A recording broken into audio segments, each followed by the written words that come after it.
Guest is Maureen Fife, CEO of Tacoma Pierce County Habitat for Humanity. We've collected questions through social media and constituent mail, and we'll be using those questions to drive this discussion.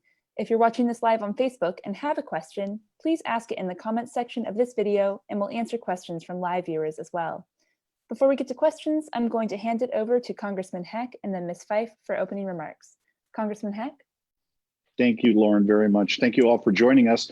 Believe it or not, this is our 18th episode in a series of teletown halls and discussions about the future of Washington State, and in particular about how the COVID-19 pandemic is affecting us. Tonight's topic, obviously, is housing. We have an outstanding guest in the person of Maureen Fife, who, as indicated, is the CEO of the Tacoma Pierce County Habitat for Humanity organization. It is a position which she's actually held now, I think, for going on 14 or 15 years. So she knows of what she speaks.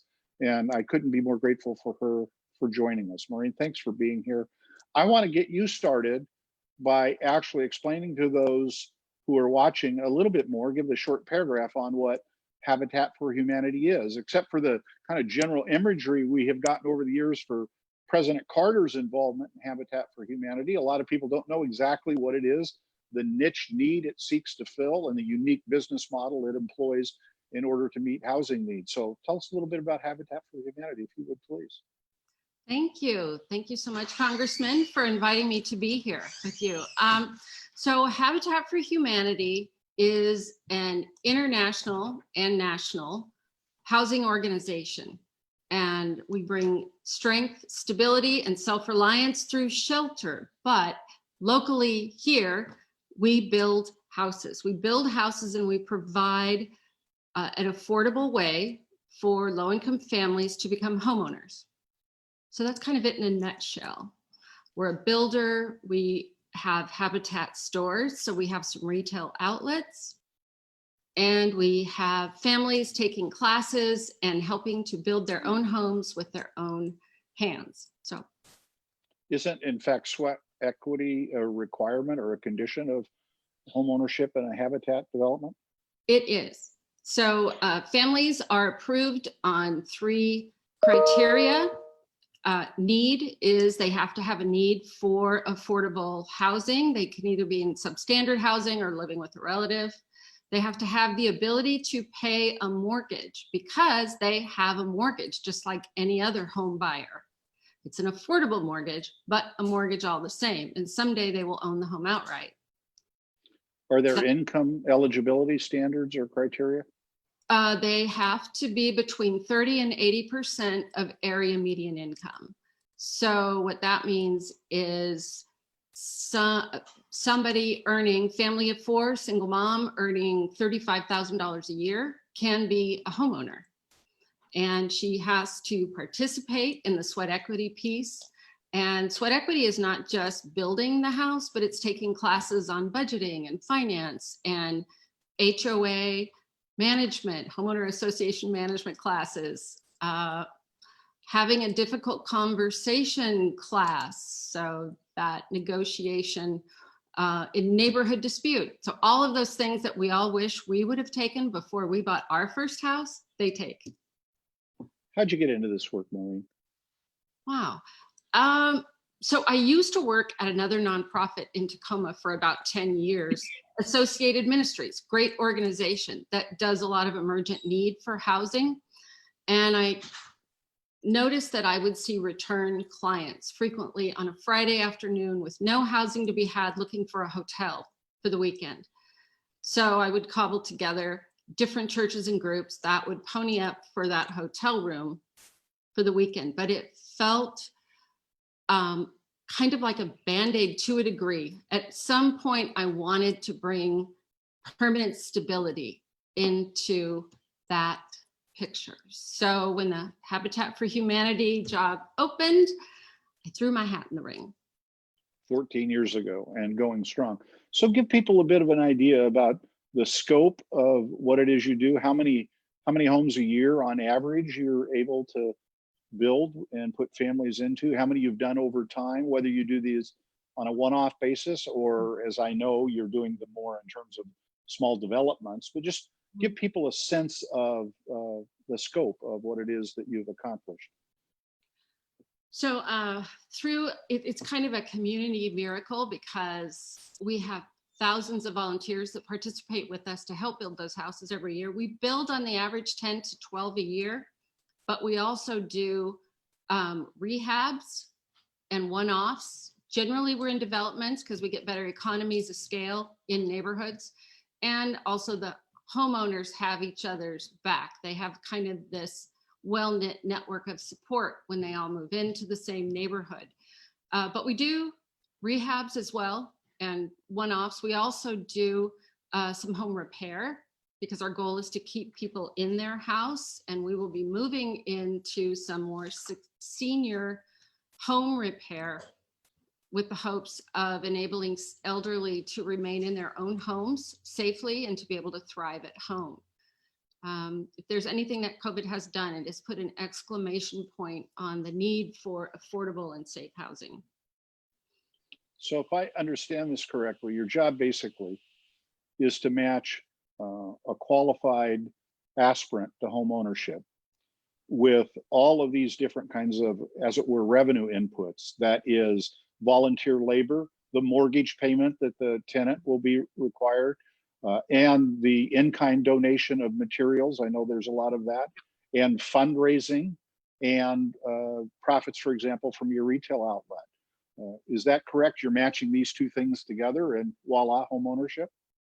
So yeah, keeping the money faucet on is really important.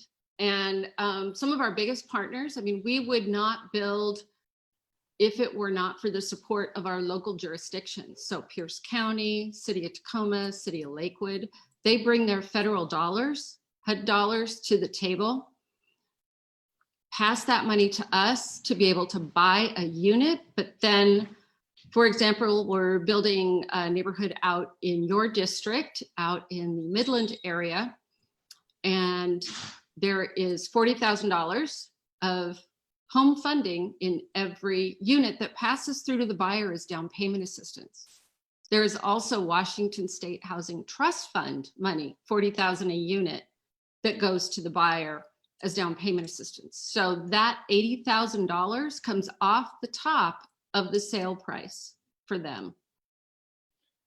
Maureen, can you think of a specific family story without utilizing names, which kind of is emblematic of the beauty of this particular approach that Habitat for Humanity takes in terms of the difference it made in that family's life?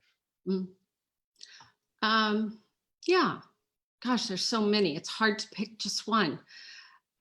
We just actually sold a home during the time of COVID. So we were still able to get this house completed for a woman who had lived in her car, and her son and her mother, she was supporting her son and her mother, and they were living in a bedroom of the family of her sister. So you have mom, grandma, and grandson in a bedroom. She's sleeping in her car in that driveway, trying to get to the finish line. And she had worked so hard with job transitions, just all of this for her family, for the joy of having her mother to have her own room at last, her elderly mother who had ADA needs, which we were able to build into the house. So a very specifically addressed need that gave the owner incredible joy and peace, but lifted a cloud of stress from her. What we find is that stress of being always worried about, can you afford the rent? Is the rent going to go up? Do I have to move? Now, where do I go? That peace of mind that owners get from, I can afford this house and this is our forever home, it changes them. It changes the family dynamic. The kids will say, my mom is different now. It's huge. It is really a very big deal. And when you give them that key for the final time, I bet there's been a tear or two shed over the years that you've been able to witness. And and lift up your heart. You mentioned even in the time of COVID being able to finish a home. Are you not pounding nails now? We are. So when I think it was about towards the end of March or middle of March, we ended up closing our stores, sending staff home that could work from home, and construction shut down for a bit. We were trying to figure out how we could work with social distancing and getting those protocols in place. We have 4 paid construction managers that actually continued to work on site with PPE and socially distanced, but they were a little bit slower. They were awesome, but obviously your pace is much slower when you're trying to stay 6 feet apart building a house. We now are just starting with volunteers coming back. We have very small groups of 5 to 10, only on Fridays and Saturdays. We have a COVID monitor. So someone checks volunteers in, takes their temperature, they sign into a log. They have to say that they haven't had any symptoms, eye protection, gloves, social distancing. Everybody is very safe. And it's so far so good. We hope we get to continue. So, not to be overly commercial oriented about this, as you know, Maureen, I've been at a couple of your building sites, slopping away on the paint, which is about as high a skill level as I can aspire to, and didn't do that well at it. But there are unlimited opportunities here for volunteers to come forth and help in the sweat equity part of contributing toward the construction of a home for somebody. And if somebody wanted to follow up as a consequence of hearing this conversation, can you give us a website address or a phone number that somebody could follow up on? Yes, it is tpc-habitat.org. So our Tacoma TPC, as in Tacoma Pierce County, dash habitat.org. Great. Lauren, why don't we get to a couple of the questions that people have submitted either live or in advance of our conversation with Maureen Fife, CEO of Tacoma Pierce County Habitat for Humanity. Excellent. Our first question comes from Chaz and was submitted through Twitter. Maureen, I don't see any easy solutions to affordable housing. What is the #1 task to be done to fix this? Maureen? That's a tall order. But I think the #1 thing is going to require a strategy, a national strategy that involves states and local governments to coordinate. There has to be flow of capital for the builders and developers and flow of credit for buyers or people that are building or providing housing. It has to be a coordinated effort. We are so desperately behind in the number of units that we need. We are in an affordable housing crisis. And Congressman, you were the first person that I heard say housing is an ecosystem. And that really sort of was a light bulb for me in the sense of the economic engine that housing really is, but how much it takes to keep it coordinated and moving. So we are indeed in the middle of an acute affordable housing crisis. The best estimates, according to scholarly research, are that we're at least 7 million units short nationwide, and there are very few communities in America that are not impacted by this. And of course, as I like to say, here's what happens when you aren't building enough housing units meeting the needs across the income spectrum, I might add. If you're not building enough units, that means more people are renting their home. And if more people stay renting, the occupancy rate goes up. And if the occupancy rate goes up, the rents go up. It is straightforward economics 101, supply and demand. We have a shortage on housing unit supply, especially on the affordable housing unit end of things. And it is, as a consequence, cost burdening an increasing number of Americans. Indeed, we have more Americans cost burdened by housing costs than ever before. And what that means is they're spending in excess of the Housing and Urban Development Department's standard for what they should be out of their income. And it also, of course, contributes to homelessness, just like the example that Maureen used of the woman, her mother and her son, the woman having to live in her car while her mom and son were inside at her sister's extra bedroom. That's the reality of having too few units. We simply don't have enough. There is an increasing amount of discussion at the federal level in this regard.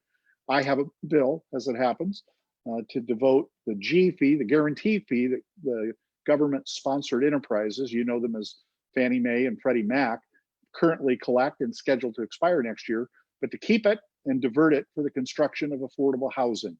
It would amount to a very significant increase in the amount of affordable housing. We are literally deconstructing public housing in this country as we speak. We're tearing more down than we are building. And as a consequence, rents are going up. Lauren, next. Thank you. Our next question comes from Leanne in Olympia and was sent in through constituent mail. I listened to your town hall meeting on the housing crisis with Diane Yentl. One of the main points was that we need to build more housing to meet demands. As an environmental scientist and water quality specialist, this response makes me cringe because uncontrolled development is one of the primary reasons our environment and salmon are threatened. I understand there is a need to take care of the people, but please tie sustainable efforts to your movement. Congressman Hack? Yes. What is that questioner's first name? Leanne. Leanne, thanks for that question. It may surprise you, but I couldn't agree more. Actually, what I think we need to do is build more densely, and we need to build up. These are not only more cost-effective over the long term, but they're more environmentally benign. Furthermore, what I would suggest to you is that the consequence of not building more densely is that we will sprawl more, require more roads, require more commuting. We're already experiencing that, for example, of the number of people who work in Seattle who cannot afford to own a home in Seattle and are buying farther and farther and farther out in the ring. And that just adds to traffic congestion and air pollution and increased runoff off the roadways that we are building. So what I propose is that we build more densely and build up. We have a couple of 3 measures at the federal level to do that. One is called YIMBY, yes in my backyard, which would require local governments to report their zoning policies to meet the needs of affordable housing as a condition of applying for a community development block grant. I also am the co-sponsor of a bill that is designed to build more housing near transit so that we don't have to sprawl, so that we don't have to keep building farther and farther out and contribute to the very problems you identify. But the truth of the matter is, if we do nothing, we will get more sprawl, and it is more environmentally harmful than if we figure out a way to build more densely. Thank you. You're nodding your head, Maureen. Do you want to add anything to that?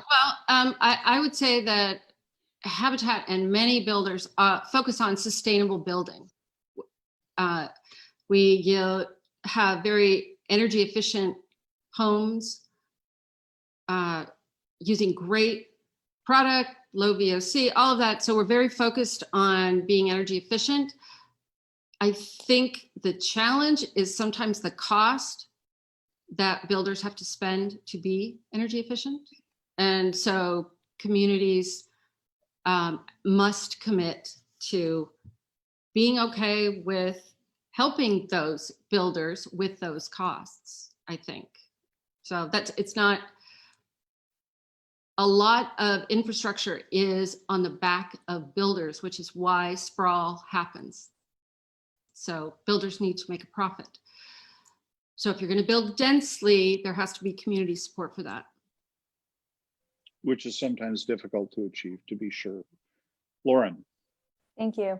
Our next question comes from Dawn, who is watching live. The waiting list must be huge. How do people apply and how are they selected for Habitat for Humanity? So it's very easy actually for us. So there are many Habitat affiliates throughout the nation. There's one that is in Thurston County, one in Pierce County. You can go to our website. You register for an information session. You take the 5-hour first-time homebuyer class with the Washington State Housing Finance Commission. Everything on our website will tell you if you financially qualify, and we move through the process. So there isn't a huge waiting list right now. buying a Habitat house because you're helping to build it is not a quick thing. It is probably a year's journey. So if you need an instant change in housing, this is not your answer. But it's an incredible opportunity for families. Thank Lauren. you. On a similar note, Crystal, who is watching live, asked, can someone who is currently receiving Section 8 get help through Habitat for Humanity? Ms. Fife? Yes, simple answer is yes. So if you financially qualify, you can become a Habitat homeowner. Some housing authorities have what's called a choice voucher, that your housing voucher can be used toward your house payment. So if depending on the housing authority, so if it's Pierce County Housing Authority, they, I believe, still have a housing choice voucher system. Great, thank you. And our next question comes from Michael, who is watching live. He said, my daughter has $120,000 and 7% interest grad student loan debt for her RN.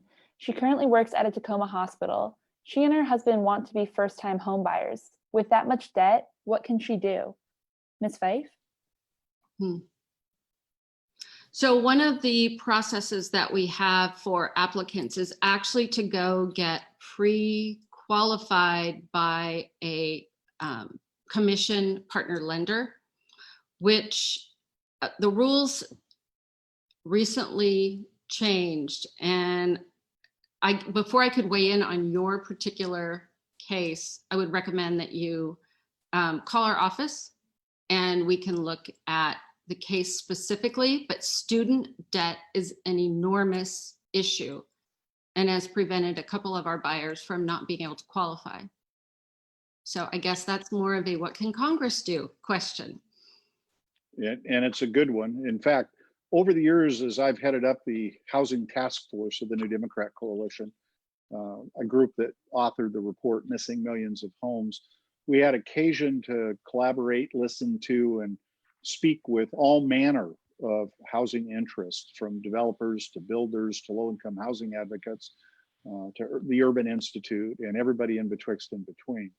Interestingly enough, it was the realtors who came in and gave us a PowerPoint presentation, and the number one item on their agenda about detriments to home ownership, which is still a commonly held aspiration in this country, was student debt load.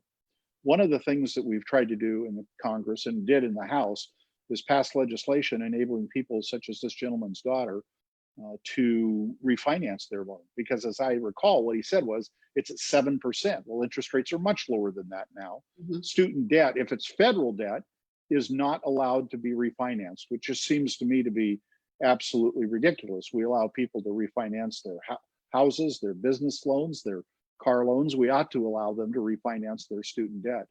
Student debt now is the second largest form of debt in America, larger than credit cards and smaller only than mortgages. And it is a real economic factor, and it is a real detriment of people getting started on home ownership. And let's remember why that's so important. This is a question of, as it were, compound interest. The earlier you get started on equity in a home, so that the longer you hold it, the bigger the pot at the end of your journey. This is a question of fundamental economic retirement security, frankly. And we ought to be removing the obstacles, I think, that keep people from getting into home ownership in a timely way when they're ready and seek to have that for themselves. We survey people and ask them if, in this new age of technology and high mobility, do people still really want to own their own home? And when I say home, of course, I mean housing unit, because condominiums are included in that as well. And the answer is yes, people still want to own their own home, but they're deferring that decision, and we have a fewer percentage of people owning their home than we have in quite some time. Student debt is a very real issue. I hope that you will follow up and call the local Habitat for Humanity to see if there is some answer to the question you asked specifically about your daughter. And by the way, I thank her for going into that incredibly important profession. Thank you. Our next question comes from Leslie and was submitted through constituent mail. I'm a 65-year-old disabled woman in need of rental assistance for the months of April and May of this year. As I understand it, rental assistance money was allocated to the Mason-Thurston Counties Community Action Council several months ago. I reached out to them several times to request assistance and have never received a reply. My landlady understandably wants me to get caught up with my back rent, which amounts to $1,800. I'm disabled and living on SSDI income. I have no idea how to go about getting the help I need, given the agency charged with rendering such aid has not responded to my request. Congressman Heck, would you like to comment first? Sure. Does the questioner indicate where she lives? Yes, in Olympia. All right. So what I'm going to suggest you do is call our office tomorrow. And we have a couple of people who are very capable in our office that deal with casework and can help maybe cut through a little bit of this red tape, maybe help you get through to the people that you need to. In the meantime, understand that Governor Inslee signed the eviction moratorium through October 15th or October 30th. I don't recall exactly when. You're safe for now. You cannot be evicted. But of course, your back rent is accumulating, and what you need is to get that solved. So let me give you the telephone number of our office in Olympia for you to call and see if somebody there can help you get through to the appropriate party. Our number in Lacey is area code 360-459-8514. Again, 360-459-8514. We wish you the very, very best. Thank you. Our next question comes from Patricia and was sent in through constituent mail. Homeowners who rent out their property have to pay taxes and mortgage payments. How are the issues handled for homeowners when the law says we cannot contact tenants? Congressman Heck? I'm not familiar with the law that says you cannot be in contact with a tenant. However, I do think you raised the important issue of what's happening to landlords during a time of eviction moratoriums, and it's a very important question. Look, it just becomes a form of Hunger Games musical chairs if all we do is hold tenants harmless for their rent, if we don't also take into consideration that the landlords have payments to make too. They may have a mortgage, they have maintenance costs, they have insurance costs, they have to pay taxes to support the local schools. That's why I have proposed, and the House has now passed actually twice, a $100 billion emergency rental relief program that through local housing authorities, when approved, rent payments would be made directly to the landlords. You know, I think it's true that people often think that the only people that own rental properties are great big national corporations in high-rise multifamily. But the truth is about half of all residential units are owned by what I would characterize as mom and pop operations. And in fact, an even higher percent, closer to 2/3, are owned by mom and pops in the kinds of housing units that go to lower income people. And they have payments to make, as a matter of fact. We won't be benefiting anything if all we do is transfer the pain to them and they get foreclosed on and they can't make their property tax payments and they can't pay the maintenance to keep that property up, which then declines in value. That's why I think it's so important for the Senate to take up the emergency rental relief program that the House has now passed, again, on 2 different occasions. Landlords aren't just national corporations. They're lots of people like you and me who, instead of accumulating a good sized 401k through a lifetime of hard work, decided the way they would provide for their retirement security would be to buy or own 1 or 2 or 3 duplexes. That's why it's so important that we provide rental relief.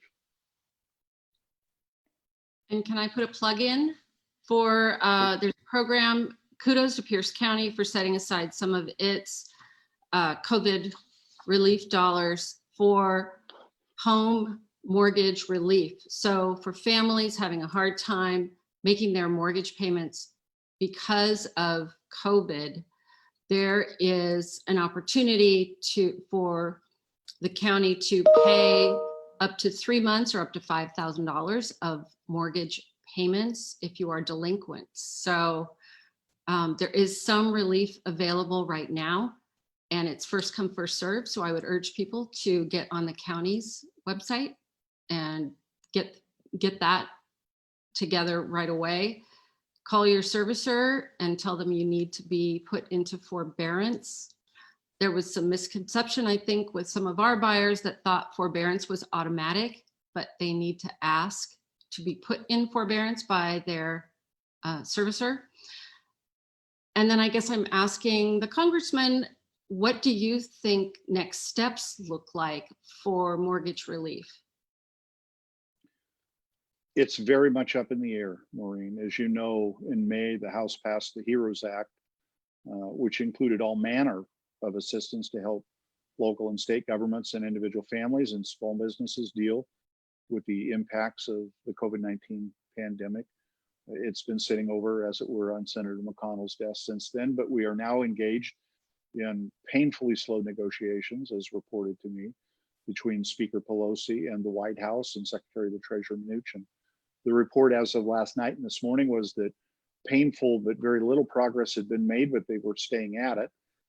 I think that I choose to be cautiously optimistic that we're going to be coming forward with an extension of many of the programs in the CARES Act, and many of which were included in the HEROES Act, again, not yet adopted by the Senate, as the severity of the economic circumstance facing this nation becomes increasingly apparent. This is especially true for people who either own their home and are unemployed and unable to make their mortgage payments, but even more acutely so among renters. Last month, 36% of renters could not pay all their rent, and 21% couldn't pay any of it. And eviction moratorium expired at the federal level on July 25th, and 30 states approximately have no eviction moratorium or no renter protection in this regard, and they are now past that time. Now there is a court filing that must be had, and there's a 30-day lag, as we all know, but the fact is we're not just on the cliff, our toes are over the cliff, and we're talking about the possibility of the wholesale eviction of hundreds and hundreds and hundreds of thousands of people throughout this country, oftentimes with absolutely nowhere to go. There's an old expression, in an emergency, break glass. This is an emergency, and I believe it's time that Congress broke the glass and passed some form of the HEROES Act to ensure continued mortgage forbearance and rent relief, not just for the tenants, but for the landlords as well, to keep people whole until we can get past the pandemic. This is going to go on for a while. We all recognize that.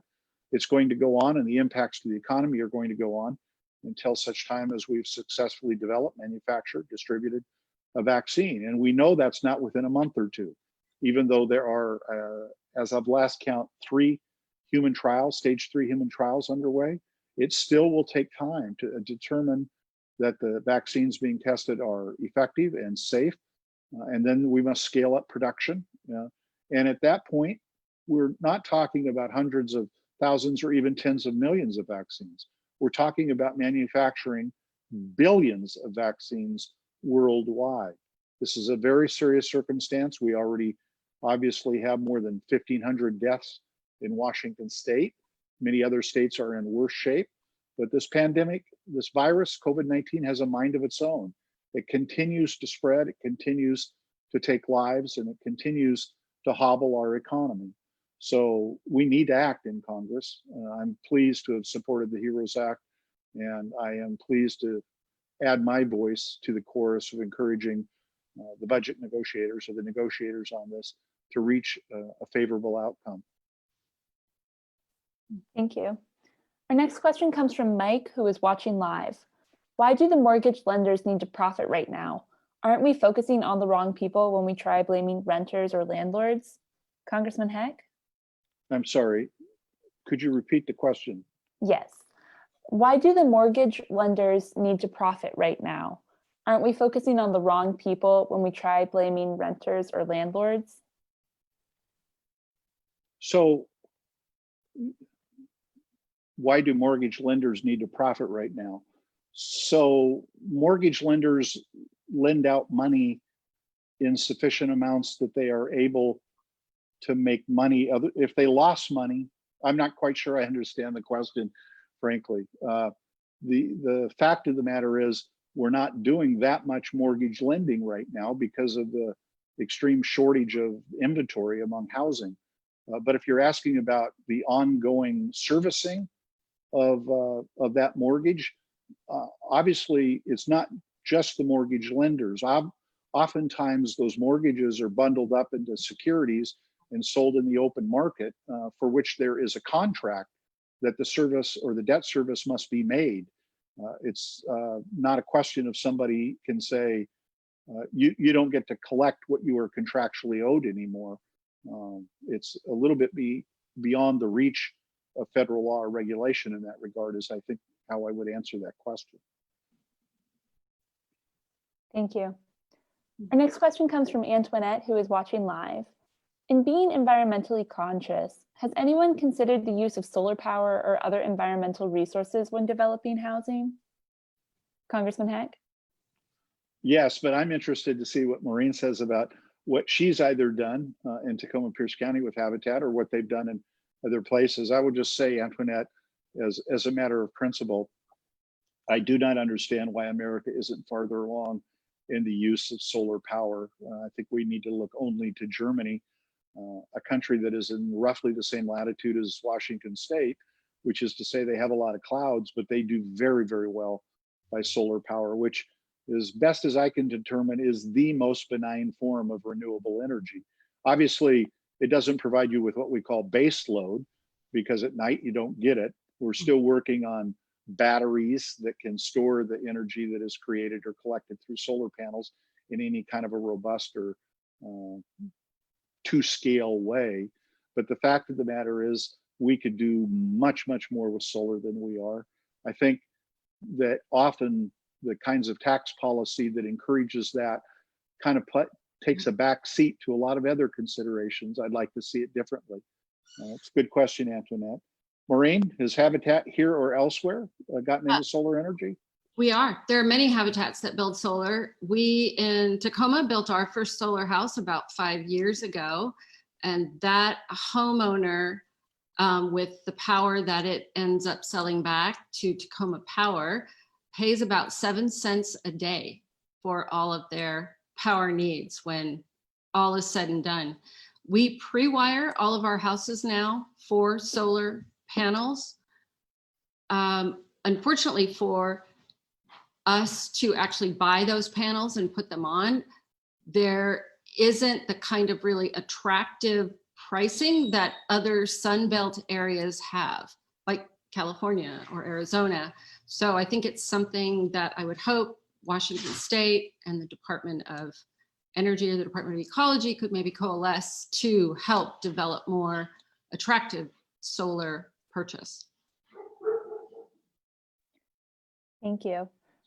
We're almost out of questions, but we have one from Facebook and was asked by Susan. How about a national rent control bill? Congressman Heck? Oh, obviously, if we don't figure out a way to help solve this problem through increasing the supply, then the pressure to do something on that order will build. It's been pretty problematic when attempted to be applied at more than a municipal level because conditions aren't always the same. One size doesn't always fit all. The concern that is often raised with national rent control is, would you be discouraging the production of increased supply and thereby making the problem even worse? You may have steadier rents, but would you be increasing the supply for the increasing need within the market? But there's no question that the issue of cost burden rents is one that we're going to have to deal with more aggressively than we have. The truth of the matter is that the increased cost of housing is the single largest household expense in the last 15 years. It's bigger than food, it's bigger than healthcare even, it's bigger than transportation, it's bigger than education. And that is significantly as a result of us just not providing enough units in the marketplace, especially in the affordable housing space, in order to meet this needs. But I have no doubt that there will be increasing calls for rent control at the local and state level if we do not make progress on this and help people be provided with their most basic need. As anybody who's ever heard me talk about housing knows, my favorite mantra is pillow, blanket, roof. If you don't have a pillow to lay your head on at night, a blanket to keep you warm, and a roof over your head to keep the rain off, then every other problem in your life is not going to be successfully dealt with. You don't deal with mental health or substance abuse or unemployment or just plain bad luck if you're living under a bridge. So this nation's commitment to housing and providing it has been woefully inadequate in the face of the need. Thank you. And that concludes our questions for this town hall. So thank you so much to Maureen Fife of the Tacoma Pierce County Habitat for Humanity for joining us. And I will now turn it over to Ms. Fife for any closing comments that you may have. So before I conclude, Maureen, was there anything that you wanted to say that the questions didn't give you a chance to say, or anything that you think's sufficiently important that you wanted to repeat that we did discuss? I think we pretty much said it all. I mean, homeownership is near and dear to my heart. That asset creation is something that families should have the opportunity to achieve. And right now, with costs so high, the door to the middle class is locked for so many families that cannot access homeownership. So whatever we can do to increase the numbers would be great. We'd be woefully negligent here if we didn't point out that this especially plays out along race lines.